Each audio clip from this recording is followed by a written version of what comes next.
topik kita pecutan akhir Ramadan. Kita pasti nak ajak orang-orang yang dia punya aktiviti-aktiviti di akhir Ramadan ni apa nak dikongsikan. Sebab itulah kita ajak di studio kita ni bersama dengan Muhammad Ashraf Khan, merupakan pengasas Empire Project. Selamat datang tuan. Selamat datang. Terima kasih atas jemputan pada hari ini. Jadi kalau kita tengok cerita mengenai tajuk iftar kepada yang memerlukan ini, pastinya ramai orang dah buat. Tapi mungkin kalau Empire Project ni ada sebab kenapa nak dilakukan, dan mungkin dari segi tajuk iftar ni ada sedikit perbezaan daripada benda-benda lain seperti yang kita sedia maklum dan juga kita saksikan sebelum ni. Okey, terima kasih Zack.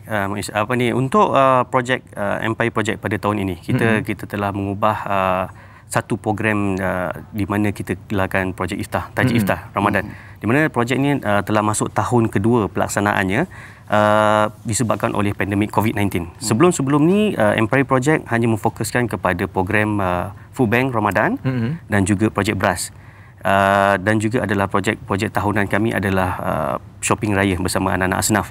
Untuk projek tajuk iftar untuk tahun kedua pada tahun ini dilaksanakan atas sebab kepastian kepada keluarga yang memerlukan disebabkan oleh pandemik. Mereka tak dapat bekerja, mereka susah untuk menyediakan makanan berbuka kepada anak-anak dan juga keluarga.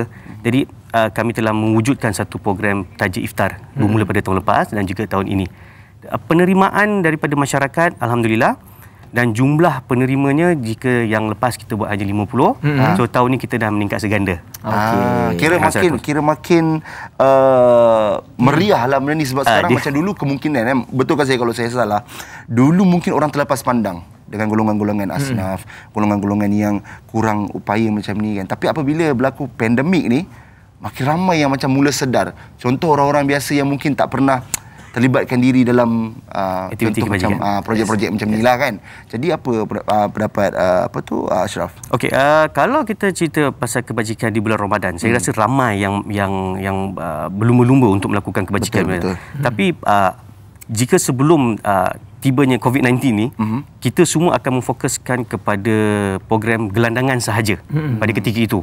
Kalau lihat di mana-mana pun sosial media dan juga orang ramai, dia akan lebih memfokuskan kepada pemberian kepada gelandangan. Betul. Apa sahaja di gelandangan sehingga menyebabkan satu pembaziran, lambakan makanan yang terlalu sangat di jalanan. Jadi inisiatif yang dilakukan oleh kami adalah untuk mengelakkan pembaziran makanan, di mana Empire Project sendiri telah melancarkan satu program digelar #Say No to Food Wastage, di mana kita mengelakkan ataupun kita mengajak orang ramai untuk tidak lagi beri makan pada gelandangan dan fokuskan kepada mereka-mereka yang ada rumah, ada pekerjaan. Mungkin kita lihat pada mata kasar macam mereka sempurna, macam okey, tetapi di belakangnya mereka agak struggle untuk sediakan makanan kepada keluarga. Jadi itulah inisiatif yang kami lakukan untuk membantu mereka-mereka ini semua. Itu dia. Dan kalau kita tengok dari segi tajaannya bagaimana pula? Adakah NGO ni sendiri pergi ke badan-badan yang boleh memberikan tajaan ini, ataupun memang ada syarikat-syarikat yang datang kepada Empire Project sendiri? Okey, berdasarkan daripada pengalaman yang Empire Project sendiri telah lakukan dan juga terima atas inisiatif yang kami telah lakukan, beberapa agensi kerajaan, syarikat-syarikat korporat dan juga individu-individu serta rakan-rakan NGO banyak memberi sokongan kepada kami untuk meneruskan setiap aktiviti yang dilakukan. Jadi bagi segi tajaan, kebanyakannya adalah daripada orang-orang keliling kita, daripada individu-individu perseorangan di mana mereka telah dengan sukarelanya memberikan sumbangan untuk menaja mereka-mereka ini semua. Jadi biasanya kita akan buat full orang cakap tajaan penuh sebelum bermulanya Ramadan. Jadi kita memang dah tahu untuk sepanjang 30 hari Ramadan kita dah ada penaja siap-siap dah untuk mereka makan hari-hari. Betul. Jadi itu yang kita cuba buat. Okey, so itu kalau kita bincangkan tentang tajuk iftar lah. Tapi kami dimaklumkan juga pihak Empire Project pun ada buat aktiviti lain juga, projek beras Ramadan. Yes. Mungkin boleh Ashraf boleh kongsikan tentang itu. Projek beras Ramadan adalah inisiatif yang kami lakukan telah masuk tahun ketiga tahun ini. Tahun ketiga, di mana projek beras ini adalah kami memfokuskan hanya memberi sekampit beras kepada keluarga asnaf yang memerlukan. Jadi tahun pertama, tahun kedua hingga ke hari ini kita telah membantu lebih daripada 7,000 keluarga daripada tahun pertama hingga hari ini. Dan di mana tahun ini sendiri kami telah berjaya mengumpul sebanyak 1,500 kampit beras untuk diedarkan kepada keluarga-keluarga yang memerlukan sebelum Ramadan lagi. Jadi niatnya adalah untuk membantu keluarga-keluarga ini menyediakan makanan di rumah sepanjang bulan Ramadan, insya-Allah. Okey, jadi adakah pemberian ini semua tertumpu kepada Lembah Kelang ataupun di seluruh Malaysia? Okey, untuk projek BRAS dan juga apa saja projek yang dijalankan oleh Empire Project, kebiasaannya kami akan fokuskan kepada Lembah Kelang dahulu. Lepas tu sekiranya ada lebihan daripada program yang kami lakukan ataupun tajaan lebihan, baru kami akan sebarkan kepada luar Kuala Lumpur lah. Biasanya, dan setiap negeri yang kami pergi, kami akan bekerjasama dengan rakan-rakan NGO di negeri itu sendiri untuk memperkasakan NGO tu dan juga jalinan kerjasama dengan mereka. Itu yang kita cuba. Jadi bila kita kebiasaan kalau kita tanyakan soalan dengan orang-orang yang dahsyat-dahsyat macam ni, hebat macam ni, selalu pergi berjumpa kelandangan, bantu orang itu ini, macam tadi Ashraf saja ada kongsikan dengan kita semua penonton Borak Kopitiam, 1,500 kampit beras menjadi kumpul, alhamdulillah. Jadi kita nak tanya, ini soalan saya rasa klise lah kalau Ashraf dapat. Pengalaman tu, itu yang kita nak tahu. Yang manis, yang mungkin kelakar, yang menyedihkan, yang boleh jadi inspirasi untuk kami di Borak Kopitiam. Okey, kebanyakannya jika kita lihat kepada aktiviti kebajikan yang kita lakukan, ada di antara segelintir masyarakat di luar sana dia lebih memfokuskan kepada aktiviti yang lebih besar. Tapi apa yang saya sendiri lakukan dan juga saya sentiasa memberi kata-kata kepada tim saya, sebelum kita melakukan satu aktiviti yang meluas, yang luar, yang skopnya lebih luas, lihatlah orang sekeliling kita dahulu, di mana adik-beradik kita, jiran tetangga, komuniti setempat kita dahulu, dan barulah kita lihat orang yang lebih luas.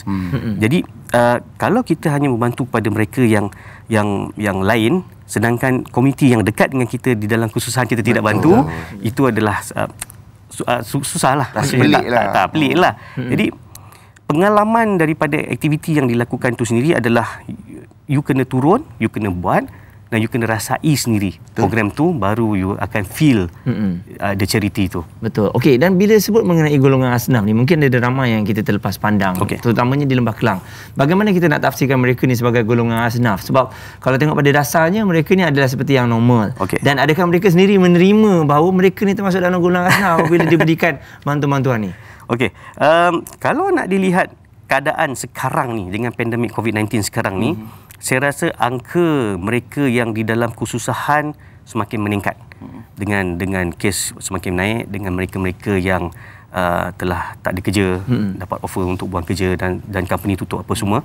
Jadi angka untuk asnaf ni sekarang ni makin naik. Jadi apa yang kami lakukan, apa yang Empire Project ni lakukan adalah kami bekerjasama rapat dengan agensi-agensi kerajaan, institusi-institusi keagamaan dan juga pihak-pihak sekolah, di mana fokus kami adalah kepada pelajar-pelajar asnaf dan juga miskin yang bersekolah, di mana kita memberikan bantuan kepada mereka melalui pihak sekolah dan juga kepada keluarga mereka. Data dan juga senarai yang kami terima sahih daripada agensi dan juga pihak sekolah memantaunya. Itu yang kami cuba buat. Kalau nak dikira jumlah asnaf ataupun sesuatu keluarga yang asnaf di Kuala Lumpur, saya rasa miskin bandar ni ramai kat KL ni. Tak terkira ni orang susah ni. Cuma kita bantu sekadar apa yang kita mampu. Kita cuba buat ataupun kerjasama dengan setiap agensi dan juga institusi keagamaan yang ada, supaya aktiviti kebajikan yang kita lakukan ini lebih impaknya lebih besar, lebih manfaat kepada rakyat kita, pada masyarakat. Okey, tadi bila Ashraf sebut tentang di bandar tu kan, saya nak selitkan, mungkin boleh beritahu kami secara ringkas. Ada juga golongan yang mungkin terkesan dengan pandemik 19 ni, dia malu untuk mengatakan dia susah. Jadi ada tak cara untuk dia mendekati Empire Project ni, selain pada Empire Project datang kat dia, untuk dia macam bagi tahu tanpa, yelah orang kadang-kadang malu, ego dan sebagainya. Ramai datang ambil gambar dan sebagainya. Macam ni, mungkin secara ringkas boleh kongsikan. Okey, macam Iz cakap yang kesal ambil gambar apa semua. Kita tak nafikan ada di antara segelintir masyarakat kita yang akan cepat menuding jari kepada NGO, individu perseorangan yang melakukan aktiviti dan kongsikan di sosial media. Tapi melihat kepada era sekarang ni, zaman-zaman semuanya di hujung jari. Dan kita pula kongsikan apa sahaja masalah ataupun crowdfunding yang kita minta adalah melalui platform sosial media. Jadi pada saya sendiri, apa yang kami buat dan kami kongsikan di sosial media adalah untuk mengajak masyarakat luar sama-sama melakukan kebaikan bersama-sama. Dan juga semoga menjadi sumber inspirasi kepada masyarakat di luar sana untuk melakukan kebajikan. Itu yang kita cuba lakukan. Dan kalau daripada segi mereka yang susah tapi malu, ramai. Dia memang ramai sekarang ni. So, macam mana tu? Dia biasanya dia akan kontak dengan penerima kita yang pertama. Maksudnya contohnya kita Muiz penerima pertama kita dan maksud tuan Muaz ke? Muaz sorry. Tapi dia akan kontak kepada orang yang pertama. Dia akan beritahu kepada orang pertama dan penerima tu akan beritahu kepada kita. Jadi kalau kata di PPR dan juga flat tu Persatuan Penduduk kebiasaannya akan bekerjasama dengan kita untuk memberikan maklumat terperinci. Sekiranya bantuan awal dapat Empire Project salurkan, kita akan masuk dan bagi bantuan. Dan sekiranya mereka memerlukan bantuan susulan dan tanpa kekuatan yang kita ada, dan kita akan salurkan maklumat mereka kepada agensi-agensi yang berkaitan. Sebab tu kerjasama di antara NGO dan juga agensi ni perlu ada dan juga akrab untuk sama-sama memperkasakan aktiviti kebajikan ini. Baik. Jadi secara ringkasnya, kalau di Facebook ataupun Instagram yang kita boleh terus pergi kepada Empire Project. Okey, kalau di Empire Project mereka boleh layari laman sosial Empire Project di Facebook Empire Project We Care We Share, ataupun di Instagram kami Empire_Project37, dan mereka juga boleh terus kepada page personal saya lah, Ashraf Han, untuk sama-sama kita melakukan aktiviti kebajikan ini. Ini kalau ada orang kata saya dalam kesusahan minta bantuan pada Cik Ashraf sendiri, boleh? Boleh. Biasanya kita akan ada satu link ataupun platform di mana diorang akan isi segala maklumat yang diorang perlukan dan di mana mereka berada, dan kita akan channelkan kepada NGO ataupun grup-grup di kawasan mereka. Luar biasa. Baik, terima kasih banyak. Terima kasih.